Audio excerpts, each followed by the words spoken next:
Assalamualaikum warahmatullahi wabarakatuh. Penonton yang dirahmati Allah sekalian, di pagi hari ini kita masih diberikan kenikmatan hidup oleh Allah Subhanahu wa taala. Jadi sebaiknya kita memukanya dengan mengucapkan alhamdulillahirabbil alamin. Di kesempatan pagi yang indah ini, saya ingin menyampaikan sebuah kisah, yaitu kisah detik-detik wafatnya Nabi Muhammad SAW. Jadi kisah ini dimulai dari haji terakhir beliau. Setelah kaum muslimin bertawaf di Ka'bah, Nabi Muhammad SAW maju di hadapan kaum muslimin dan mulai berkhutbah, mengeluarkan kalimat-kalimat yang tidak terlalu dimengerti oleh kaum muslimin. Kemudian Abu Bakar mengangkat tangan dan mempertanyakan sesuatu kepada Nabi Muhammad. Nabi Muhammad SAW berkata, "Tunggu sebentar ya wahai Abu Bakar."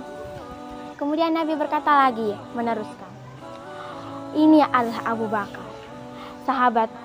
Sekiranya aku diminta untuk mengambil kekasih selain Rabbku, tentu saja aku akan memilih Abu Bakar sebagai kekasih." Nabi meneruskan lagi, "Jika semua pintu rumah yang terbuka menghadap ke masjid, tutuplah semuanya kecuali pintu Abu Bakar As-Siddiq." Nabi Abu Bakar yang menyadari arti dari kalimat-kalimat Nabi kemudian menangis. Dari sekian banyaknya umat muslimin, hanya Abu Bakar yang mengerti. Abu Bakar menangis tersendu-sendu. Beliau tahu kalau Nabi sebenarnya sudah tidak lama lagi akan wafat. Kemudian sejak saat itu Nabi Muhammad SAW mulai sakit-sakitan. Beliau tidak bisa menjadi imam sholat di masjid. Dia pun meminta Abu Bakar untuk menggantikannya menjadi imam. Lalu setiap sholat Abu Bakarlah yang memimpin imam dan Nabi akan duduk di samping Abu Bakar. Pada suatu hari Nabi sudah benar-benar sakit, penyakitnya sudah mulai keras. Dia pun mengumpulkan semua istri-istrinya dan berkata, "Wahai istri-istriku sekalian, aku saat ini sedang sakit dan aku ingin dirawat di rumah Aisyah. Jadi untuk sementara ini aku tidak bisa berkunjung ke rumah-rumah kalian," kata Nabi Muhammad SAW.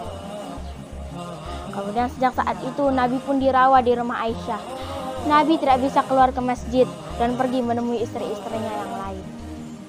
Hingga pada suatu hari di umur Nabi yang ke-63 tahun lebih 4 hari di pangkuan Aisyah, akhirnya nyawa Rasulullah dipanggil oleh Allah. Dengan tersendu-sendu Bilal mengumumkan di masjid. Semua orang yang mendengar langsung meninggalkan aktivitas mereka. Yang sedang mengisi air meninggalkan kendinya, yang sedang menyapu meninggalkan sapunya, yang sedang menyusui anaknya meninggalkan anaknya, segera berbondong-bondong berlari ke rumah Nabi Muhammad SAW. Umar yang mendengar berita tersebut segera mendatangi rumah Nabi dan berkata, dia maju ke hadapan semua kaum muslimin yang sedang menangis dan berkata, "Apa yang kalian lakukan? Kenapa kalian menangis? Rasulullah tidak mati. Dia hanya pergi menemui ilahinya untuk sebentar saja, seperti yang dilakukan oleh Musa, pergi menemui Allah untuk sebentar dan kembali lagi hidup, seperti kaum-kaumnya yang mengira dia meninggal, padahal hanya pergi menemui Allah untuk sebentar saja. Sungguh jika Nabi bangun lagi dan dia melihat kalian sedang mengatakan bahwa dirinya meninggal, dia akan memotong kaki dan tangan kalian," kata Umar marah-marah di hadapan kaum muslimin. Kemudian keluarlah Abu Bakar dari rumah Nabi dan berkata, "Ada apa ini?" Umar menjawab, "Hai Abu Bakar, lihatlah orang-orang lancang ini. Mereka mengatakan kalau Nabi sudah meninggal. Ayo, potong kaki dan tangan mereka ya Abu Bakar," kata Umar. Abu Bakar pun maju menggantikan Umar dan berkata, "Barang siapa yang menyembah Muhammad, maka Muhammad telah mati. Muhammad hanya seorang rasul, dia juga manusia, dan nyawanya bisa saja dipanggil Allah. Sedangkan barang siapa yang menyembah Allah, Allah itu kekal, Tuhan yang tidak akan mati selama-lamanya." Umar radhiyallahu anhu semakin marah dan berkata kepada Abu Bakar, "Apa yang kau maksud wahai Abu Bakar?" Abu Bakar menjawab, "Hai Umar, Rasulullah telah tiada." Seketika kaki Umar terasa lemas, lalu jatuh tersungkur ke tanah dan menangis. Dan saat itulah Abu Bakar pun dilantik menjadi khalifah oleh kaum muslimin. Sekian pidato kisah dari saya, kurang lebihnya mohon maaf.